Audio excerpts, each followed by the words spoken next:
আসসালামু আলাইকুম। Welcome back to my another video. আজকের ভিডিওতে আমরা শিখব দোষ ধরা নিয়ে ৫টা সুন্দর সুন্দর বাক্য। দোষ ধরা এর ইংরেজি হলো ফাইন্ড ফল্ট। ফাইন্ড ফল্ট, দোষ ধরা।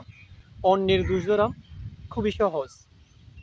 It's easy to find fault with others. It is easy to find fault with others. Find fault with others এর অর্থ হলো অন্যের দোষ খুঁজে বের করা বা অন্যের দোষ ধরা। কিন্তু আমি অন্যের দোষ ধরা পছন্দ করি না। But I don't like finding fault in others.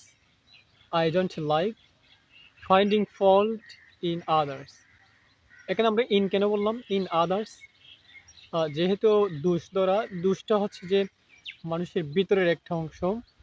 দোষ গুণ এগুলো হচ্ছে মানুষের ভিতরের একটা অংশ। তাই আমরা ভিতরের কোনো কিছু প্রকাশ করার ক্ষেত্রে আমরা ইন বসাই। তাই এই সেন্টেন্সে আমরা ইনটা বসাইলাম। সে সবার দোষ ধরে।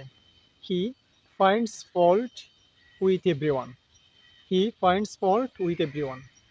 এখানে বারোর সাথে এজ যোগ হওয়ার কারণ হলো আমরা জানি subject third person singular number হলে বারোর সাথে এজ যোগ হয়। এখানে he third person singular number, তাই ফাইন্ডস এখানে এজ যোগ হলো।